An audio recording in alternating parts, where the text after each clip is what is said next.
Boa tarde, turminha. Nós aqui novamente, vamos continuar a nossa aula. E é interessante continuar essa aula no dia de hoje, um dia após a Páscoa, porque a Páscoa tem tudo a ver com a aula que a gente vai continuar hoje. Então, eu peço para vocês agora, preparem papel, preparem caneta, para irem anotando algumas palavrinhas que eu sempre peço para vocês anotarem, e para anotarem também as atividades. Eu vou estar conferindo agora também aquelas pessoas que estão me enviando as atividades da última aula. Lembrando, eu estou anotando todas as atividades e eu estou anotando quem está acompanhando.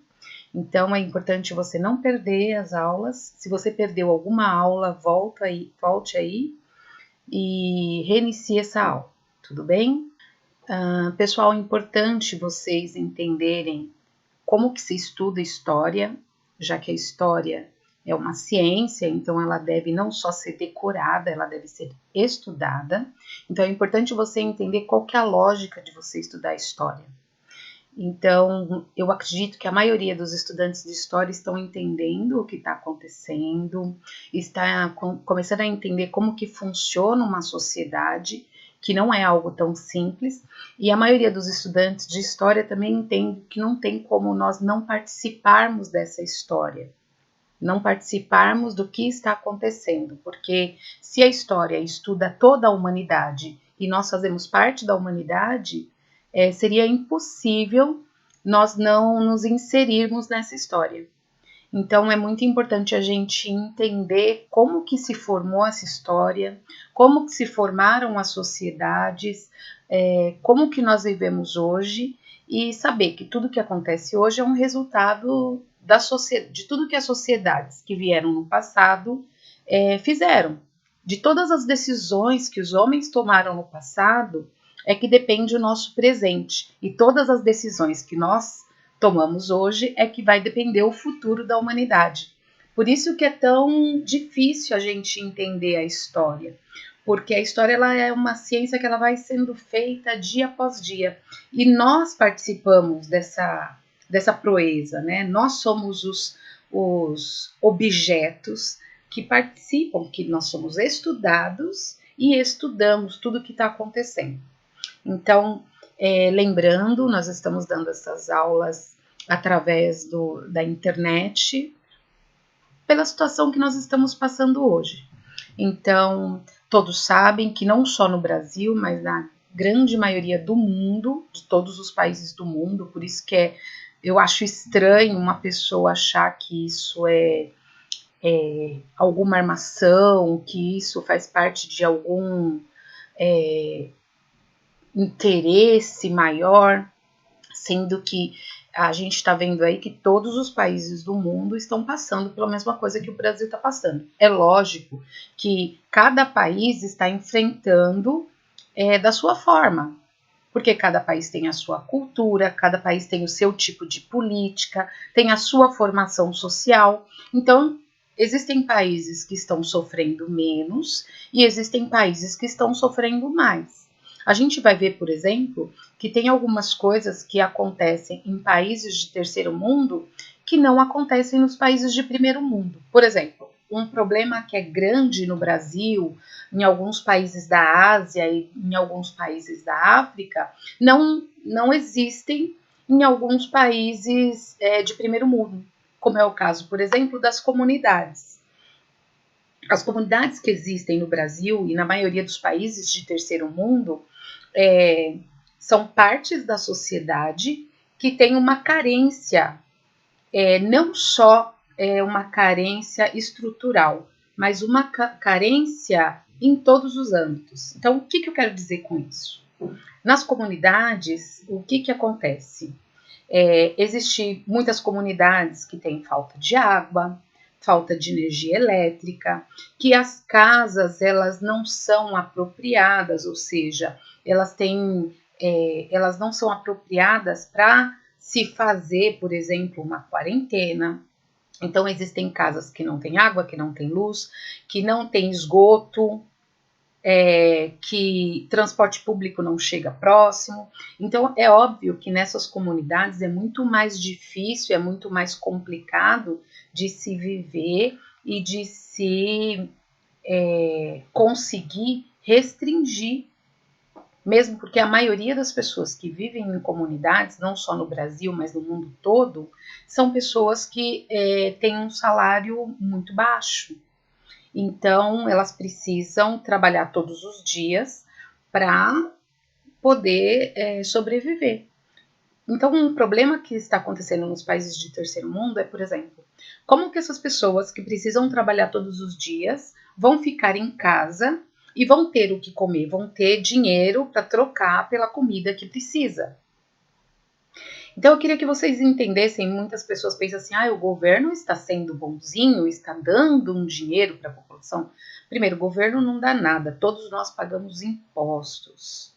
E esses impostos, eles têm que ser revertidos para as pessoas que vivem nesse país, nesse estado e nessa cidade.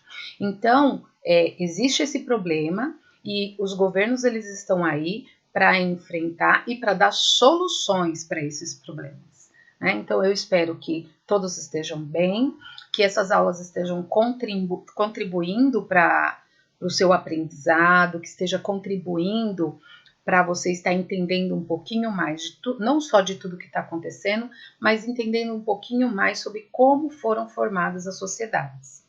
Na aula de hoje, nós vamos ver sobre uma das sociedades que foi muito importante na história antiga e na história atual ela continua existindo, é lógico, com todas as transformações e evoluções que foram acontecendo ao longo dos anos.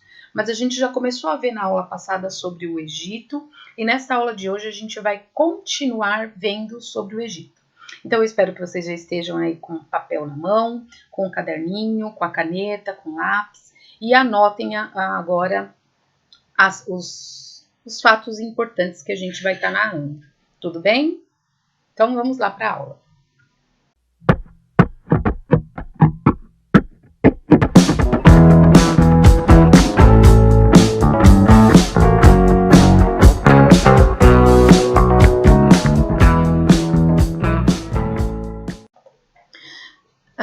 Turma, na última aula a gente viu um pouquinho sobre a localização do Egito. Então, onde ficava essa sociedade? Onde ela se localizava? A gente viu que ela fica aí no noroeste da África, né, na parte lá de cima da África, já próxima ali à Ásia e à Europa. Vimos também no mapa ali quais são os mares e os países que fazem divisa com o Egito. Vimos também a divisão histórica, ou seja, a história do Egito, ela não foi completa, ela não foi uma história só, né? Não é que não foi completa. A história do Egito, ela se divide em 3 grandes períodos aí, né? A história do Egito antigo, ela se divide em 3 grandes períodos. Antigo Império, Médio Império e Novo Império.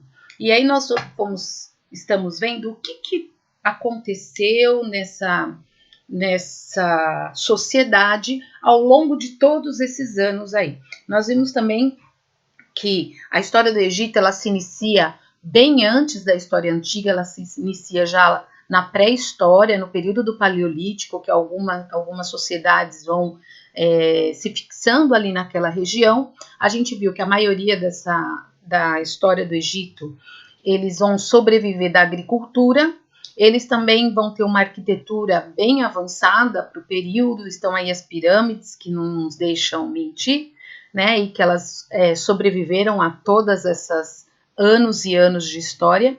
E nós vimos também algumas manifestações aí que tiveram nesse período aí.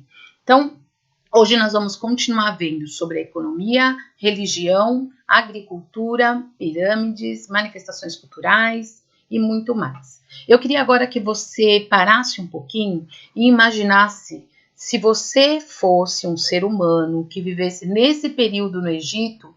Primeiro, a qual classe social você seria inserido? Qual classe social você vive hoje?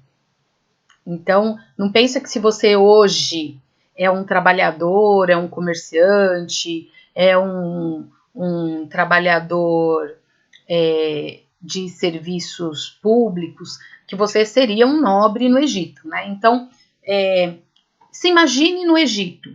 Na classe social que você pertence hoje, qual classe social que você seria inserido nessa sociedade do Egito, tá? Então, a gente viu aí nas últimas aulas as pirâmides sociais. Na última aula, nós vimos a pirâmide social do Egito. Então, eu gostaria que você entendesse, se você vivesse no Egito, como que seria a sua vida?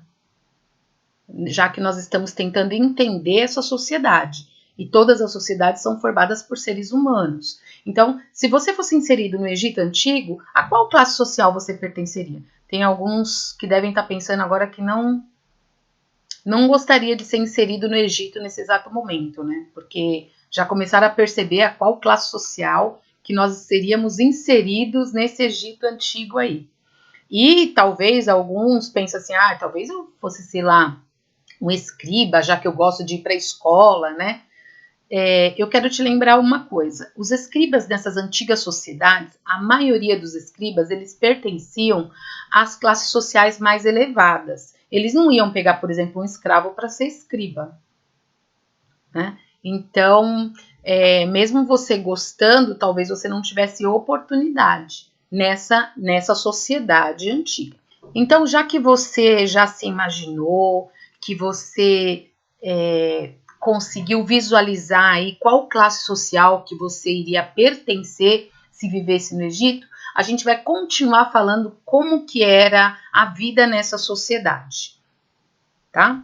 Então, a maioria das atividades econômicas, elas eram atividades agrícolas, então era uma sociedade rural, apesar de ter as cidades, que eu falei até de alguns nomes de algumas cidades ali do Baixo Egito e do Alto Egito, a maioria dessa sociedade aí vivia da agricultura. Então, lógico, existiam outros tipos de funções nesse Antigo Egito? Existia, mas a principal atividade econômica era a agricultura. Lembram que eu falei que essa sociedade ela se instalou ali por causa da importância do Rio Nilo. Então, no Egito, por exemplo, a economia agrária era a economia que despontava. Outra coisa que era já era cultivada aí no Egito era a criação de gado. Então, tinha atividade agrícola, tinha a criação de gado e também já tinha atividades artesanais, como a tecelagem, a metalurgia. Para quem não sabe, a metalurgia ela surgiu no continente africano muito antes de surgir no continente europeu.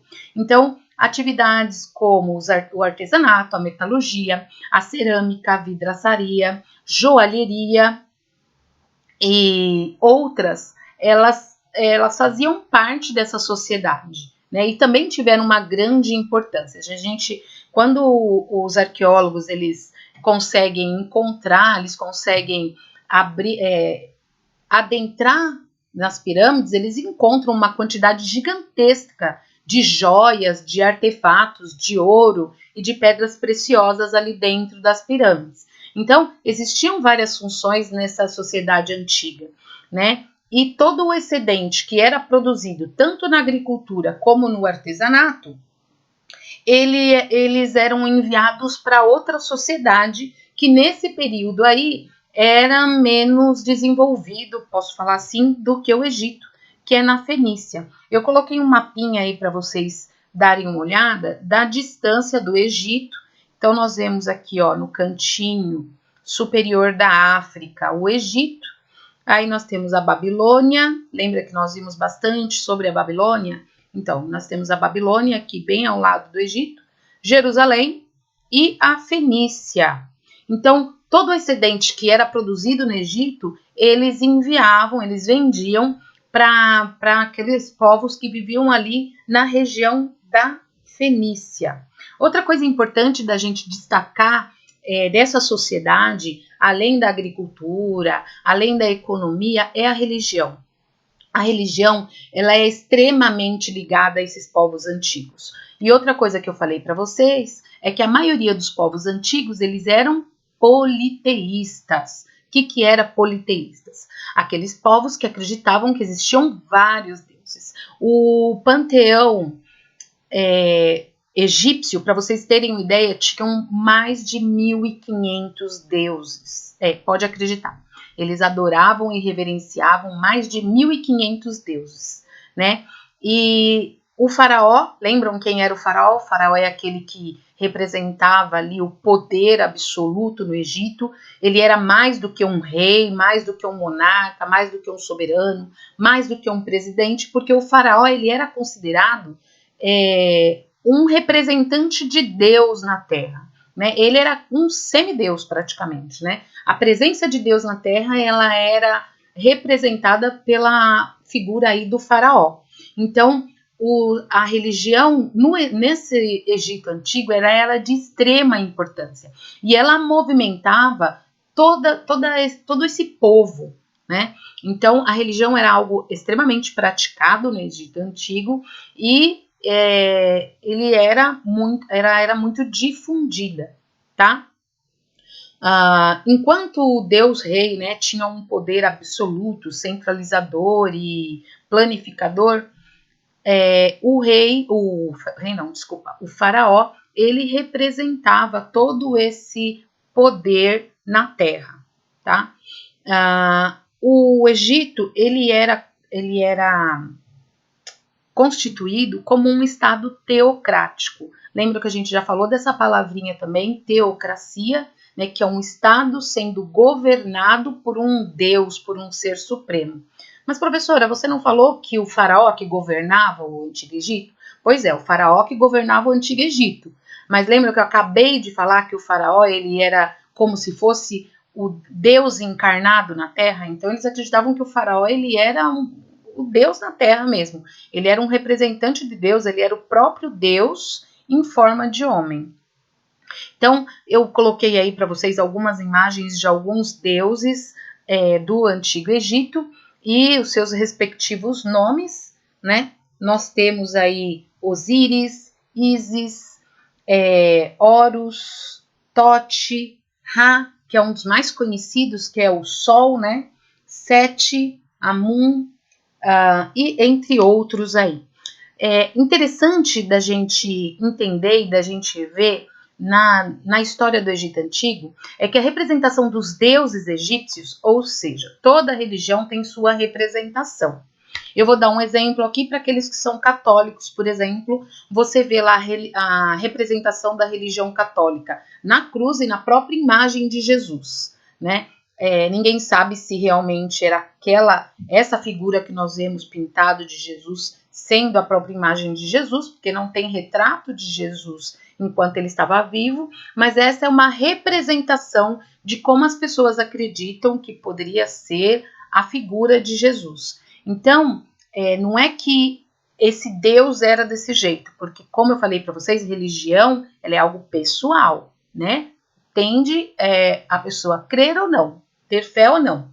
Então, os egípcios, eles acreditavam que os deuses tinham essas formas aí, meio homem, meio animais, alguns com corpo de homem e cabeça de animal, e tem toda uma simbologia. Alguns vocês veem aí que tem um sol na cabeça como representante do Deus Sol, né? Então, a gente vai ver aí que alguns deuses do Egito têm a forma totalmente humana e alguns eles são esse misto de homem com animal, um ser mais, uma forma zoomórfica que a gente chama, né? A religião egípcia, como qualquer outra religião registrada na história, tinha um importante papel nessa sociedade.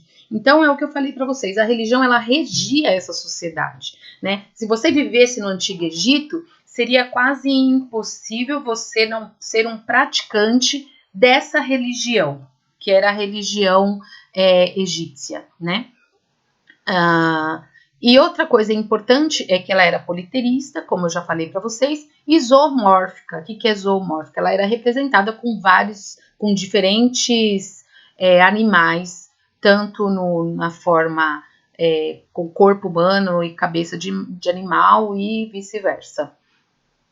E eles, lógico, cada deus ele tinha um determinado poder e ele tinha a sua representação na natureza, né? Outra coisa importante na religião egípcia é que ela conseguia explicar todo o sistema social. Então, ela conseguia explicar o papel do faraó, o papel dos nobres, o papel dos escribas, todo o sistema social, ele funcionava de acordo com a religião. E a vida e a morte, ela tinha uma função importantíssima. Os egípcios, eles acreditavam, através da sua religião, que a vida não acabava com a morte. Existem algumas religiões que acreditam que acabou a vida, a pessoa morreu e acabou tudo. E a religião egípcia é uma das religiões que acredita que a pessoa vai ter uma vida após a morte. Eu sei que tem outras religiões nos dias de hoje, as religiões cristãs, o espiritismo e outras religiões que acreditam que existe uma vida após a morte. Cada religião acredita que essa vida é de um jeito, assim também os egípcios, eles acreditavam que existia uma vida após a morte e que era um pouco diferente do que as religiões cristãs acreditam hoje, né? Os deuses egípcios, eles eram imaginados por seus fiéis, lembra que eu falei? Que eles acreditavam que existia, que era daquela forma e que eles eram de carne e osso, né? Eles acreditavam na forma humana do deus egípcio, né? E que eles tinham as mesmas necessidades dos seres humanos. A gente vai ver isso em outros povos também. Os gregos acreditavam nessas necessidades humanas dos deuses, né?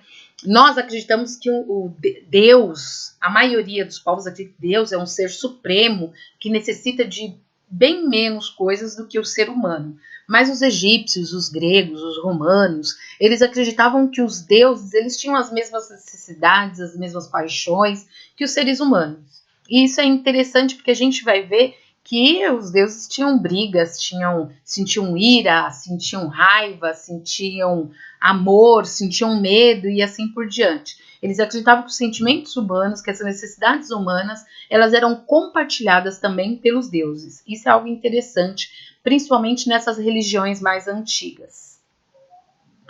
Para os egípcios desse tempo aí, né, existia um sistema que eles começaram a entender para funcionar a agricultura nesse período. Esse sistema tinha a ver com a religião, mas tinha a ver também com as cheias do rio Nilo.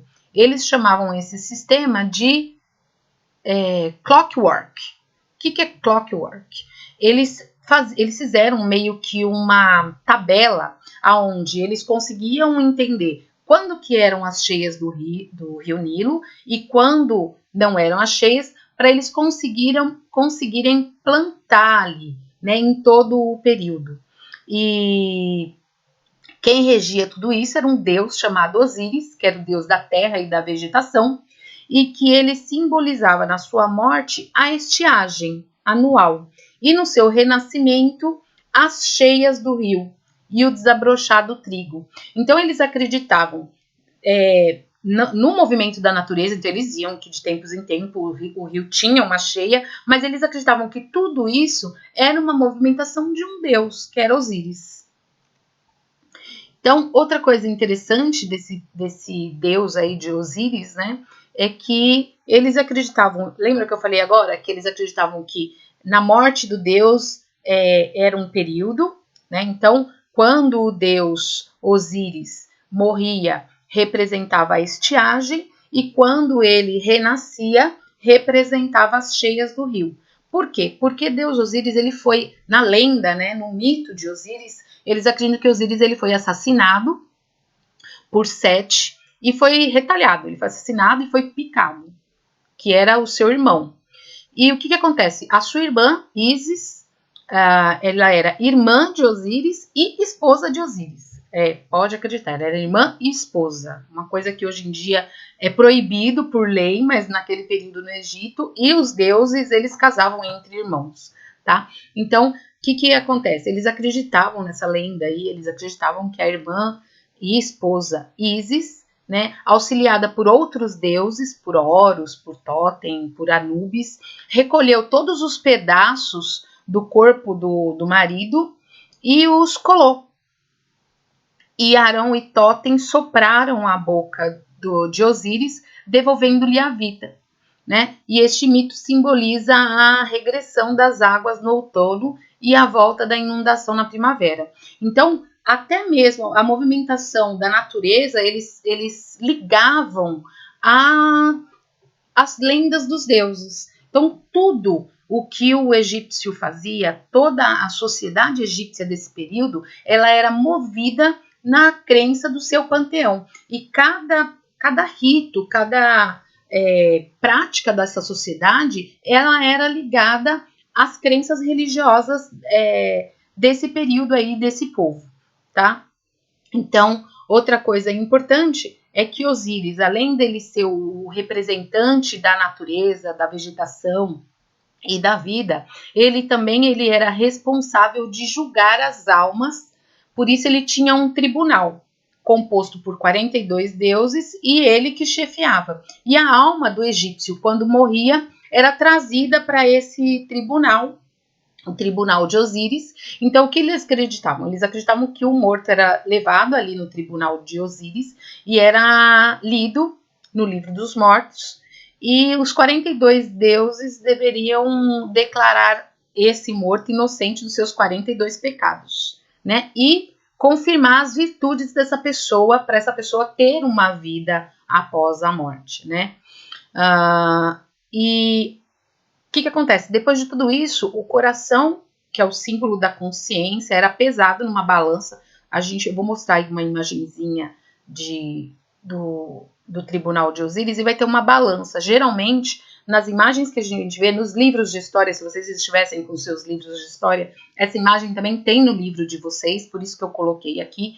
Então, tem a imagem da balança, né? E essa balança, eles pesavam ali o coração para saber se a pessoa era inocente ou não. Se a pessoa fosse inocente, ela ia viver em bosques lindos, com pássaros e lagos e lótus, né? Aquela flor de lótus lindíssima, e gansos. E o paraíso dos egípcios era mais ou menos isso, né? Era um lugar lindo, bosques com pássaros, e essa pessoa ia viver lá, se ela fosse absolvida, né?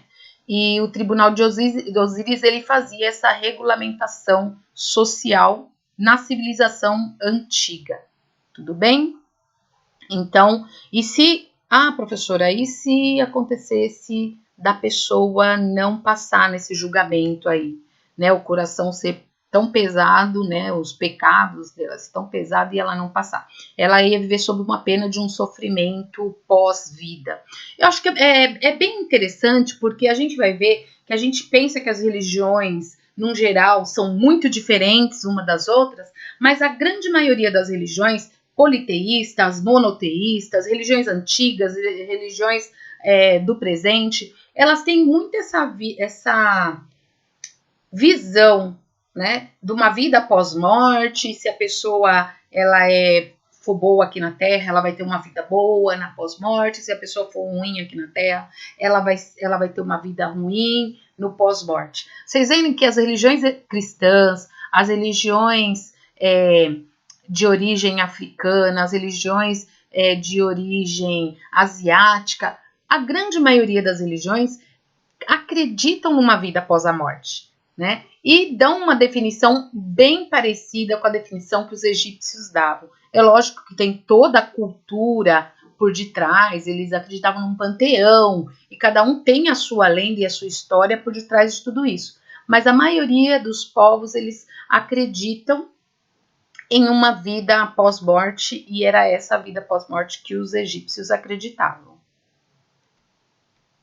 Aí uma imagem aí do tribunal de Osíris, então vocês veem aí a representação de Osíris sentado aí para julgar, e a balança que julgava o coração ali daquele morto, né, daquele egípcio morto, se ele ia ser absolvido ou condenado. Tá? Essa imagem a gente vê em vários manuscritos egípcios, a imagem de Osíris. Outro deus que a gente vai falar aí é o deus supremo Amon-Ra, o deus sol, ou mais conhecido como Ra, né? Amon-Ra, o Ra, que era o deus sol, que era o deus, que era o rei do mundo, que esse Deus, ele é o que representava, que foi o criador dos homens. Seria o Deus Todo-Poderoso, o Deus Criador do cristianismo, né? Ele navegava diariamente, então vocês veem que aos pés do Deus Amon-Ra tinha um barco. Tá vendo aqui, ó? Isso aqui era um barco, olha as velas aqui do barco. E que esse Deus, ele navegava aí diariamente através do céu, né? No sistema do clockwork lá, do nascer e do morrer, diariamente ele fazia isso, né? No nascer do sol e no morrer, no poente do sol, ele navegava e ele era o Deus criador, o Deus que que foi responsável de criar todas as coisas, inclusive criar o homem. Então, o sistema aí que eu mostrei para vocês, que estava ligado à religião da agricultura, então nós vemos aqui que ao longo do rio, lembram aqui o rio Nilo? Baixo Egito, Alto Egito e a produção que se estendia ao longo do rio aqui. E o que eles faziam, que era essa agricultura que se estendia ao longo desse rio aqui, tá? O crescente fértil, só para a gente estar lembrando da localização um pouquinho. Então, Egito Antigo, a gente vai ver que a Mesopotâmia ficava aqui, ó, e algumas cidades, alguns povos desse período aí, tá bom? Então, olha como ficava pertinho aqui o Egito das primeiras civilizações que se encontravam ali na Mesopotâmia, tá? Então, por que eles utilizavam esse sistema aí? A gente explicou, primeiramente, de uma forma religiosa, né? Porque tudo que eles faziam era ligado de alguma forma à religião que eles acreditavam, e porque eles adotaram esse sistema, né? Primeiro, lembram que eu falei para vocês que a parte que dava para se plantar era somente a parte que ficava às margens do rio Nilo? Então, o solo do Egito ali, ele é um solo muito árido. Lembram que aquela região ali nordeste da África tem uma região desértica gigante, né? Então, era muito árido. Então, existiam épocas específicas do ano, como logo após a vazante do rio Nilo, que dava para se aproveitar aquele solo ali para se plantar. Para isso, eles desenvolvem um calendário com as cheias do Nilo, né? E com auxílio de cálculos matemáticos para se fazer esse cálculo aí de quando deveria se plantar, de quando deveria, lógico, eles consultavam os astros, como a maioria dos povos desse período aí, né? Eles consultavam os astros para entender como que funcionava as cheias ou não dos rios, como a gente consulta hoje as estações, por exemplo, quando você vai comer uma fruta, aí você fala assim, ai, tô com vontade de tal fruta, mas não é época. Por exemplo, eu amo pocã, mexerica, essas frutas cítricas. É engraçado que são frutas que a gente, ela te faz, são frutas refrescantes, são frutas que geralmente a gente liga ao verão. Mas essas frutas, por exemplo, a pocã, a mexerica, elas são frutas que elas dão no outono, maio, junho, começo do inverno, né? Elas começam aí, é o período da pocã. E se você for ver e perguntar, um negócio legal para você fazer agora, perguntar para sua mãe, para o seu pai, para quem faz compra, para quem faz cera da sua casa, por exemplo, o que tá barato hoje na feira, né? Nesse período aqui de abril, né? O período que a gente está dando essa aula em abril. Então, o que tá barato na feira em abril? Então, geralmente, as coisas que estão mais baratas porque são frutas ou legumes da época. Então, quando está na época dessas frutas, desses legumes, fica mais barato. Quando está fora de época, é lógico que é mais difícil de se plantar, é mais difícil de se obter uma boa quantidade daquele fruto, então fica mais caro. Então, os egípcios, eles faziam como os agricultores fazem nos nossos dias de hoje, eles aproveitaram do calendário para entender qual era um período melhor para se desenvolver tal agricultura ou não. Com isso, os egípcios eles sempre previam uma época adequada para o plantio de determinadas culturas, né? Então, maio é bom para se plantar mexerica, por exemplo, né? Então, cada época do ano é bom para um tipo de legumes, para um tipo de planta, para um tipo de cultura aí. Há indícios, pessoal, de que apenas uma vez em toda a duração do Império Egípcio esse clockwork falhou, pondo em risco a vida de toda a população de Tebas. Mas após 2 meses o sistema voltou a funcionar normalmente. Ninguém sabe o que aconteceu, se houve um período de seca maior, não se entende o que aconteceu, mas houve esse período onde teve não vou falar falta, mas houve uma produção menor de alimentos nesse sistema aí, que durou 2 meses e logo depois eles conseguiram se restabelecer. Então, pessoal, em todo o período de toda a história do Egito, eles viveram basicamente da agricultura e da criação de gado, né? Isso é muito importante. Então, a economia no Egito, ela era regida pela agricultura e pela criação de gado. Lógico, existia artesanato, panificação, né? Produção de alguns alimentos ali nas cidades, existia, mas a grande maioria da economia egípcia era regida pela agricultura. Outra coisa importante da gente ressaltar aqui, a gente já falou um pouquinho de quando foi construída as primeiras pirâmides no Egito, mas algo importante para a gente entender também é a construção das pirâmides, que até hoje ela exerce um fascínio na humanidade, pela dimensão, pela complexidade da construção. Existem cálculos matemáticos aí para você dimensionar essa construção e mistérios nessa construção, né? Há muitos anos já se descobriu que consegue-se entrar dentro das pirâmides, mas muitos arqueólogos perderam até suas vidas, porque dizem que dentro das pirâmides é um verdadeiro labirinto, né? E foi feito proposital, porque como a gente falou na última aula, que as pirâmides elas eram túmulos dos faraós, juntamente com os faraós era enterrado uma quantidade de tesouro muito grande, servos, alimentos, joias, inclusive muitas vezes a esposa do faraó era enterrada viva com ele dentro da pirâmide. Então era enterrado o faraó, a sua esposa e uma quantidade gigante de escravos.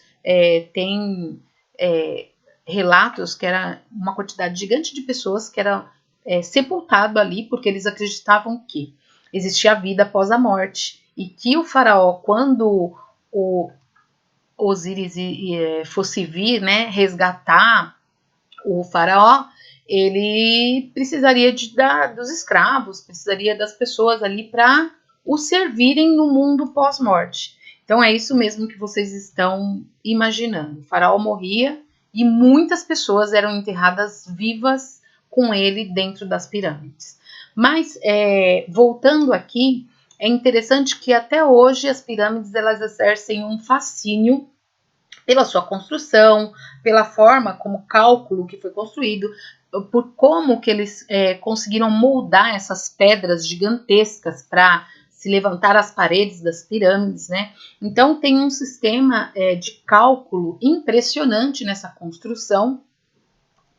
Então eu acredito que vocês estudaram aí um pouquinho matemática sobre cálculo de formas geométricas, né? E a pirâmide é uma dessas formas incríveis de se estudar. Mas como que há 5.000 anos atrás, esse povo desenvolveu essa técnica de construção, né? Então, eu estou passando aí algumas imagens, olha como que eram os blocos que eram constituídos nas pirâmides, né? Que eram, aí são algumas partes das pirâmides antigas. Então, olha os blocos aí, a gente vê os blocos por detrás do concreto das pirâmides, mas até hoje os homens têm um verdadeiro fascínio de como naquele tempo, há 5.000 anos atrás, o homem conseguiu tecnologia para fazer uma construção tão grande, tão imponente, tão bem calculada e tão resistente, que passa tempo, passou guerras, passaram invasões, e essas pirâmides continuam em pé lá, né? Então, as construções aí, como foram erguidas as pirâmides. O interessante, pessoal, e assim, a gente vai falar mais para frente, a gente fala muito das pirâmides no Egito, mas foram construídas pirâmides em várias sociedades desse período, né? Os astecas construíram pirâmides, os povos aqui da América, os maias, construíram pirâmides. Então, a gente vai ver que vários povos antigos tinham um hábito dessas grandes construções. É lógico que em cada sociedade, essas construções elas vão ter um significado e vão estar ligadas diretamente à crença desses povos. Mas é interessante e importante vocês entenderem que não foram só os egípcios que construíram pirâmides, apesar de serem as mais famosas e as mais citadas aí, existiram outros povos que também construíram pirâmides, tá? Então, só para vocês entenderem aí, a entrada da pirâmide aqui, olha, engraçado, a pessoa tinha que descer para depois subir. Tinham entradas aqui que eram verdadeiros labirintos, que se a pessoa se adentrasse, ela ficava perdida e nunca mais encontrava a saída. Então era verdadeiro labirinto mesmo você encontrar aonde estava enterrado o faraó e os seus tesouros, né? Aí é uma tumba, né? Uma tumba egípcia. E aí é o barco que eu falei para vocês, que eles acreditavam que levava a pessoa desse mundo para o outro mundo, né? É um barco que ia levar aí a pessoa para o mundo dos mortos e para ele ou receber o castigo eterno ou receber a glória eterna, né? A sua vida aí. Outra coisa importante da gente destacar nessa sociedade são as manifestações artísticas e culturais. Então, os egípcios, eles trazem uma riqueza gigantesca em manifestações artísticas para os nossos dias.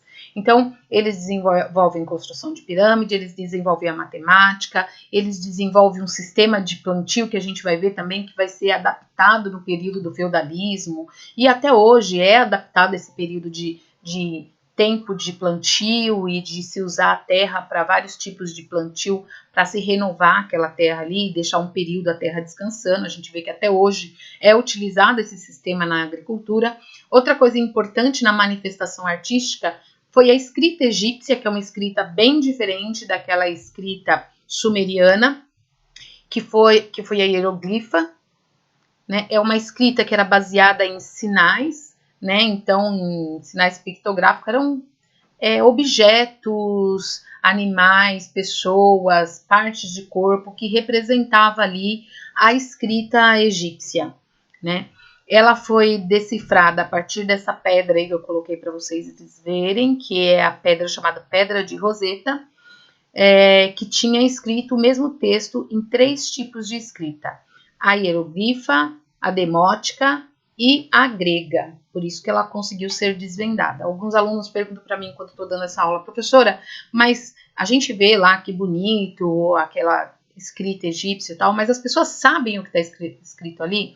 Sabem. Existem pessoas que passam a vida estudando sobre escritas antigas, sobre essas primeiras escritas aí, e conseguiram desvendar, conseguiram decodificar, né? Conseguiram traduzir para a nossa língua o que estava escrito ali naquelas pedras, naqueles primeiros escritos da humanidade. Então, hoje já consegue-se entender um pouco da história do Egito, e até muito do que a gente fala como historiador, muito do que a gente conta, é através do que os arqueólogos conseguiram desvendar dessas pedras aí, né? Muito da história do Egito, ela estava escrita nessas pedras, e a gente conseguiu desvendar muito de como eles viviam, de como que era a religião, como que era a cultura e como que era a vida nesse período, por causa desses escritos que foram desvendados, né?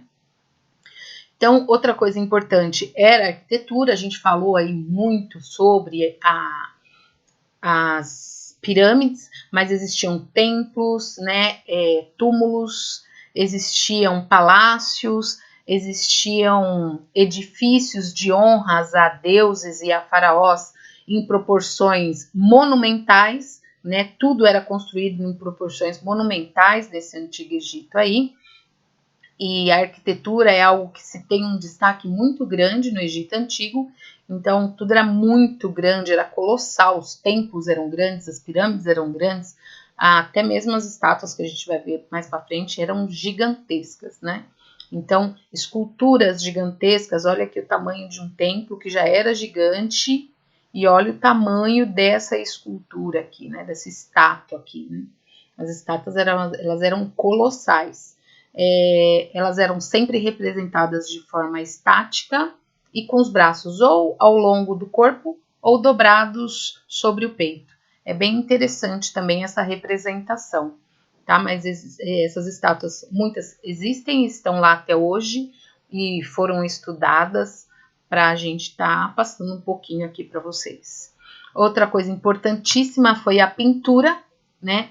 Os artistas, eles representavam a figura humana de acordo com algumas regras. É uma coisa interessante, quando a gente vai ver desenhos egípcios, e se vocês forem começar a reparar nos desenhos egípcios, era sempre o corpo de frente e o rosto de lado, né? Então, a cabeça e as pernas e os pés estavam representados de perfil, enquanto os olhos e os ombros estavam representados de frente. Então, apesar da cabeça estar de lado, se você for ver, os olhos estão de frente. Então, era um desenho que hoje não soa estranho, mas era sempre representado dessa forma no antigo egípcio. E outra lei da hierarquia nesses desenhos. As pessoas que eram desenhadas com estatura maior é porque tinham um poder ou uma escala maior na sociedade. Então, lógico, a pessoa que era representada de um tamanho maior, ela tinha um poder, uma influência maior nessa sociedade. E as pessoas em dimensão menor, é porque elas tinham uma influência, um poder menor nessa sociedade. E outra coisa que, sem dúvida, realçava a beleza, o vigor e a juventude das pessoas ali retratadas, tá? E aí a gente termina essa aulinha de hoje, a gente falou um pouquinho sobre como que eram os costumes no Egito Antigo, e aí eu vou pedir para vocês, para casa, para vocês ler os textos sobre o Egito Antigo. Então, releia aí, hoje eu deixei só os textos aí para vocês lerem. Então, eu vou pedir para vocês reler esses textos, assistir o filminho aí das grandes civilizações que vocês já conhecem, eu sempre passo para vocês. Tem a parte 1 e a parte 2, então ela vai complementar a nossa aulinha. E para quem não assistiu essa semana, eu passei uma dica, passou nos canais aí da TV, o filme O Príncipe do Egito, que vai estar falando um pouquinho sobre como que era a vida no Egito, principalmente do período onde o povo hebreu foi escravo dos egípcios. E lembrando, quando eu falo escravos, é diferente dos escravos da atualidade. E pesquisar quais atribuições essa civilização nos deixou.